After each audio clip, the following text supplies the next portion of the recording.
Hello, you're listening to Storytelling Saga, the podcast that shares stories. I'm your host, Allie, and this week in honor of Halloween, I am discussing Straight Outta Nowhere, Scooby-Doo meets Courage the Cowardly Dog. I don't remember when this movie was first announced, but I do remember Marty Grabstein, the voice of Courage, promoting it on his Instagram, and it was originally released last year on September 14th, 2021, and it is a straight-to-DVD movie, but I mean, I didn't realize DVDs still exist, to be honest, but whatever, so straight to DVD and digital, and now it's available to watch on HBO Max. I wasn't exactly excited about it when I first heard of it. I thought, oh, alright, it seems like 20 years too late for a crossover between these two. Scooby-Doo really is a franchise, and with Courage, I seem to vaguely remember some kind of, I think, commercial or of some sort years and years ago on Cartoon Network with Courage and Scooby-Doo meeting, and Cartoon Network recently celebrated its 30th anniversary this year, and then I'm sure if you saw, recently all this news with Warner Brothers and, with the merger with Warner Brothers Media with Cartoon Network, that, Cartoon Network was going to be, debunked or whatever, no more, but then Cartoon Network literally had to put out a statement saying, y'all, we're not dead, we're just turning 30, oh my god, that was kind of wild to me. So thankfully, Cartoon Network is still alive and well, and maybe it won't be the same as it currently is, whatever the case may be, but they're not going anywhere, which is good, because also, if you're a big Cartoon Network fan, I'm sure you know too that Craig McCracken is bringing back, they asked Craig McCracken to bring back Powerpuff Girls and Foster's Home for Imaginary Friends, so we'll ignore that Powerpuff Girls 2016 reboot and we'll get a new revival of the series with the original creator at the helm. So that should be a lot of fun when that comes out eventually.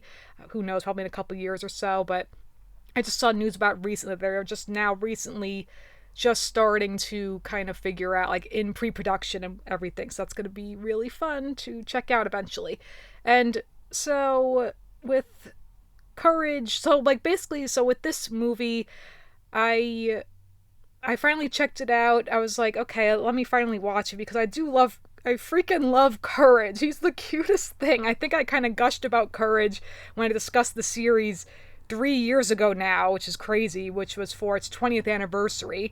And then what's amazing is that David Stephen Cohen listens to the episode, and then I had the pleasure of interviewing him several years ago. It's back in 2019 as well, and he was a fantastic guest, so wonderful to chat with. Definitely check out that interview if you haven't, and he was just such a dream to talk to. I could have listened to him talk about writing for twice as it's a really long interview, 2 hours, but it could have gone on even twice as long. I feel I could have done a whole other interview with him just talking about more about other projects, but obviously with Courage being the one I grew up with in terms of the stuff that he's worked on, but of course he wrote many other things as well. But he wasn't involved at all with this TV movie. Well, TV movie, this crossover movie. What is this, a crossover? So I usually don't care for crossover media because usually what with the case with that is it tends to service one over the other. And with this one, I didn't feel that way, though. I felt that both were serviced well. All the characters felt in character to me. It didn't feel oh, this is someone who doesn't know the world of Courage, or this is someone who doesn't know the world of Scooby-Doo. It felt like they understood both franchises, and, I mean, Courage isn't really a franchise, but, they both understood both worlds with the shows. I'll just say, for me personally, I never really cared for Scooby-Doo, to be honest. I watched it a little bit as a kid, the original Scooby-Doo, Where Are You? Come on, Scooby-Doo, I see you, So I did watch the original Scooby-Doo on Cartoon Network when they used to air reruns, all of the old Hanna-Barbera cartoons, Looney Tunes, all of that. And I never really cared for it as a kid. It was just kind of, once, for me, in my opinion, it's if you've seen one episode, you've seen them all of the original Scooby-Doo TV show, that it's going to be okay, one of the people introduced is going to end up being the villain, and when they reveal the villain, and it's just, the characters to me feel kind of one note. Velma's the smart one, Shaggy and Scooby are scared and they love to eat, Daphne is in the original, the damsel in distress type, Fred's the leader. That's pretty much it. And I used to also watch A Pup Named Scooby-Doo a little bit. I've seen like some of the movies. I know a big one that people love is Scooby-Doo and the Zombie Island, whatever. And so I know like there's also so many parodies. There's so much stuff with Scooby-Doo. Obviously, there was like that recent movie Scoob that I think people didn't really care for because it was different. Like not the original, like, you know, the current voice actors as it is with this, with, you know, Gray Delisle as Daphne and Frank Welker still voicing Fred, and he also voices Scooby, and Matthew Lillard, who I know played Shaggy in the live action Scooby-Doo, so whatever, and Kate Micucci, who voices Velma as well now, that played her in this movie too. So basically with Scooby-Doo, I appreciate the franchise. Like I appreciate the characters for who they are in terms of like the popularity of it. I think that's really cool. But just for me personally, I'm not really a fan of Scooby-Doo, the series, like any of the shows. I've just never really got into them.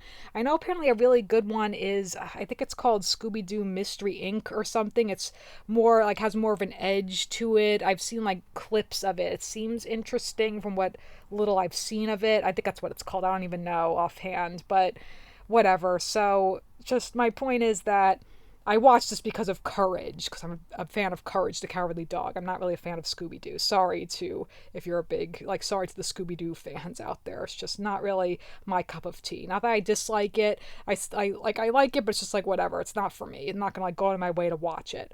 Like, I appreciate it, but that's about it.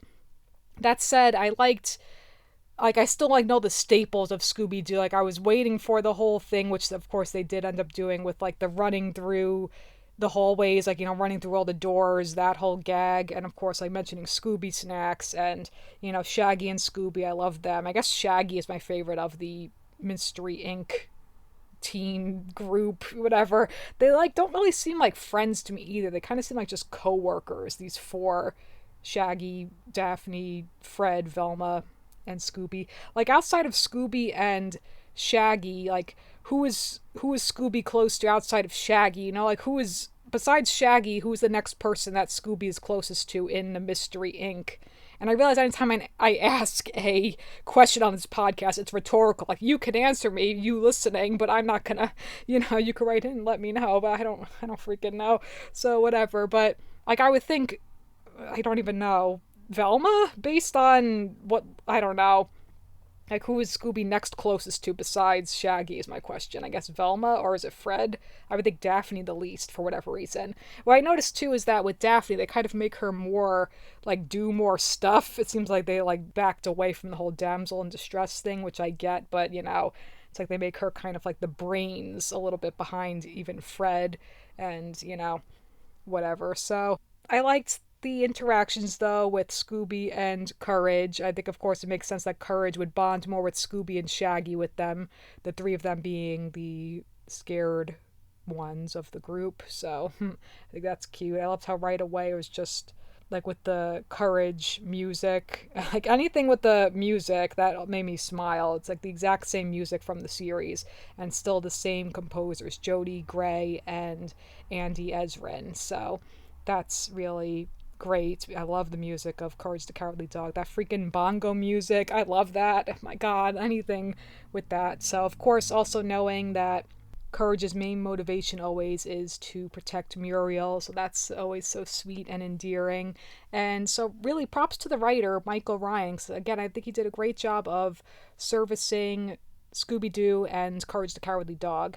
And I like that it was Scooby-Doo in the Courage the Cowardly Dog universe rather than the other way around, because I like that the art style catered more, like with the backgrounds and everything, catered more towards Courage the Cowardly Dog, with them, you know, in nowhere, and like with the mayor, and like all, like, just there were certain Easter eggs with Courage the Cowardly Dog stuff. Like I noticed, of course, a portrait of Fred, you know, he's very naughty, you know. Oh my gosh. If you haven't seen Fred Reanimated or whatever that's called, with a different, like, fan of the show, really, like, you know, different animators having animated a portion of that episode, it's honestly amazing. I think that's called Fred Reanimated. Is that what it's called? I'm looking it up right now as I speak. Fred Reanimated. Freaky Fred Reanimated. That's what it's called. 7.2 million views as of the recording of this podcast. Wow, so it's like the entire episode just with all different animation styles. It's really, really cool. So definitely check that out if you haven't.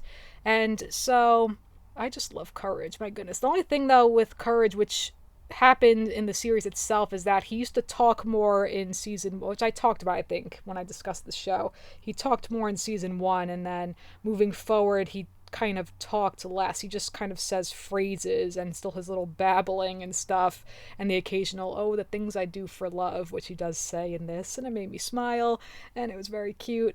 It's so, like, if I hadn't seen Courage in a long time, this would make me want to go back and rewatch it. But since I've seen it, like, more recently, well, 3 years ago at this point for this podcast, that it does make me still want to go rewatch it actually now. But it didn't feel like a reboot type thing to me. It didn't feel like oh, remember Courage? Like, remember, it just felt like, oh, it's another Courage piece of media, even though, again, it's been 20 years since the show ended now, which is crazy because it ran from 99 to 2002. But I don't know, it was fun though, even with the different animation. Like, I don't know if it's flash animation, I can't really tell, but like with this upgraded animation, it's not quite the same, of course, as the series. And same with, obviously, with Scooby-Doo, of course, has had so many different animation and art styles. But I think it worked well, and the plot was fine. It was basically just these cicadas that take over, and they have to figure out what the source of it is, and it's like this meteor thing that's like a kind of like a disco ball, and that's why only Courage and Scooby-Doo can hear it, because they're dogs, so they can have more sensitive hearing. And Eustace was great. The guy who voiced him did such a great job. What's his name? Jeff Bergman, who like voices a million other characters, like so many other Looney Tunes characters too. Like, he's voiced Bugs, but like in a bunch of stuff too. So he did a great job as a voice match for Eustace. I thought it was really well done. And the only thing that was off-putting to me, like, because again, like, the characters felt like themselves, except for, I didn't care for the whole part with Eustace rapping. That was really bizarre and odd. I get it because, like, he's super happy that, like, all these riches now, everyone's just dropping off their gold and diamonds and cash, but that just was off-putting and bizarre to me, and it felt really out of place. I guess just for the sake of, oh, we need to have a song here. I don't really know. There was just like a few songs, and that just was like a really odd choice. But him doing his constant ooga booga booga, like that stuff again, and just him being an asshole. So I usually can't swear because then I gotta up the explicit rating, but I'll let that one go. A couple of things made me laugh out loud. One part was when they're in the mystery van, Fred and the gang and Muriel, and then Eustace is with Courage and Scooby-Doo, and then like one of the cicadas is driving then, and Fred says, oh, there's a horrible, ugly monster driving the truck. And then Muriel says, just call him Eustace, dear. That was hilarious. And then also when they're like in that cave then, like after when they're at the mayor's mansion, and then like the water is dripping upward, and Shaggy's like, oh, the water is falling upward. That doesn't make any sense. And then Muriel's just like, how nice. Like, her usual oblivious, lovable self is so cute. And then, of course, just her inviting them in, giving them cookies, and of course with Scooby and Shaggy making a sandwich, like, all about food. And then Shaggy, oh, that was a little weird to me too. I guess now in these more recent iterations of Scooby-Doo, that now they have technology. So Velma has her iPad, and Shaggy is using this like app for helping them to overcome their fears, and it's called Help Yourself. So I guess like treat yourself, but help yourself. So self-help thing is good. And so then the phone is telling them to like open up to each other about their fears, to discuss it. And then later when they're in that cornfield and Shaggy's saying how, look, like, we're always afraid, so maybe it's like with that logic, we're never afraid. And then like they're confused, and he's like, yeah, I don't get it either, man, whatever.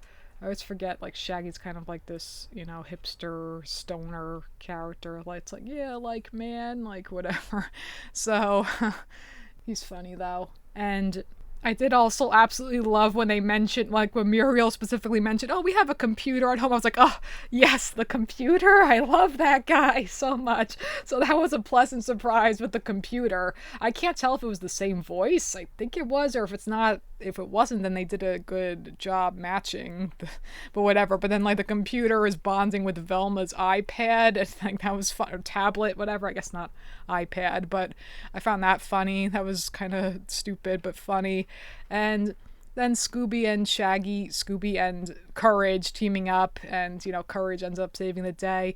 And again, like the animation was great too, like just with all the classic screams with Courage, and like at one point when he screams, like, and then his tongue is screaming. So the animators too, I thought, did a great job of capturing the Courage the Cowardly Dog characters. And Courage himself, he sounds exactly the same. I find that always so impressive when voice actors can just go back into a character that they hadn't played in 20 years and they sound exactly the same. I think that's just really amazing. Muriel sounds the same too, but she sounded just a little bit more strained at times, just a little bit more. And so poor Thea White, rest in peace. But she's still just so sweet, and her like with the riddles throughout was very cute, and like Velma can't figure out the riddles, and then at the end when she says, oh, like what's furry and sweet and brave, and they say Courage Dooby Doo. Just cute. Oh goodness. So I don't know, it was really cute. I'm trying to remember what other moments I liked. That's pretty much, that's a cute little fun sweet movie. They're all dancing at the ends then. So again, it was more like goofy and sweet to me and comical than it's not scary at all in my opinion. I don't know if kids would find this scary. I don't really think so, honestly, because it's just like creepy bugs, whatever, like these cicadas. Oh, and then what also was great that like they pull out the cicada mask and then it turns out to be the mayor, and they pull out like then the mayor like it unzips the costume and it turns out to be Cats and the Quack had teamed up. The only thing though is that they didn't have Cats's music, that like his, I was like, oh, he needs his theme song music, whatever. But and again, he sounded the same too, and the Quack, that was kind of a random odd team up, but I liked it though. And then like they were gonna get arrested, but then they just end up dancing with everyone. That was a little different, a little odd, but it was funny. So I don't know, it was just really cute and fun. I feel like I would have loved this as a kid, because I always loved crossover stuff as a kid, even though in hindsight I see how it's just so kind of cheesy and for marketing's sake. But again, this I think did a great job of, it didn't feel like too much Courage or too much Scooby-Doo, and it didn't feel like, oh, the characters are bland, like it's like, oh, they're just kind of catering towards just Scooby-Doo or just Courage. It felt like a nice balance, and it felt like they just got along well. Of course, Courage and Scooby-Doo would just hit it off right away as two dogs, so they're so cute, and of course them being scared but then facing their fears. And honestly, I do like that whole message of what Shaggy says, like, or what the phone says for their app that they're learning to like face their fears, where it says courage is not the absence of fear, it is taking action in the face of fear. And that's a really great message for kids, and it reminds me of what's like one of my favorite lyrics in Newsies: courage is when courage cannot erase our fear, courage is when we face our fear. So I love Courage. He's such a sweetie. He's so damn cute with Muriel. Like, he always has to save Muriel. I kind of wish he would just talk more, though he doesn't, like, talk that much. Like, he does a little bit. Like, he's like, like, his little sounds he makes. Like, it's so cute, but oh my goodness. And, like, the things I do for love that he says. But he just, like, has a few phrases here and there. But he's so damn cute. Like, when he does, like, his charades to get his point across of what's going on, So, aw. And, again, he always faces his fears to protect the people he loves, so it's just very cute. And so they solve the mystery as they always do, those meddling teens. So goodness, I always forget they're teens too. I never know how old they're supposed to be. Shaggy and Fred and Velma and Daphne, are they supposed to be like 16? I don't even know, honestly. 18? Who knows? Well, at least 16, I guess, right? Because Fred drives, so at least 16. We know that, okay? So I'm figuring things out on the fly, so I don't know. So it was a cute movie. I thought it was really cute. It was fun. I don't know if I'll ever like feel compelled to rewatch it. Maybe. I mean, it just makes me want to go back and watch Courage specifically. Courage the Cowardly Dog. And also like the Nowhere guy. Like that was great too, seeing him again. Because I know the creator was not involved at all in this. The creator of Courage the Cowardly Dog, John R. Dilworth. And again, David Stephen Cohen was not involved either. So again, props to Mike Ryan, who did a great job with the writing this movie. And then it was directed by Cecilia Aranovich Hamilton. So it was fun. I don't know. I liked the animation, and again, like, still like with the lovely skies in Courage the Cowardly Dog and the music cues. I love all that. And it was just fun. A fun, cute movie, and like the staples of Courage of Scooby-Doo too, with like the gags of, like finding out who the real villain is all along, and like the Scooby snacks and all that fun stuff. So overall, I liked it. I think it was a fun movie. I recommend checking it out if you haven't. You can watch it on HBO Max. It's fun, especially if you're a fan of Courage the Cowardly Dog, I think. And also if you're a Scooby-Doo fan, it's a fun movie. And happy Halloween. And with that, that's going to conclude this week's episode of Storytelling Saga. Be sure to check out storytellingsaga.com. And as always, feel free to send me any questions, comments, or writing prompts by emailing me at storytellingsaga@gmail.com. Next episode, staying in line with Cartoon Network, Dee Dee, get out of... shoot, I messed that up. Dee Dee, get out of my laboratory, because I will be discussing Dexter's Laboratory. Until then, thank you for listening, and remember, write what you love.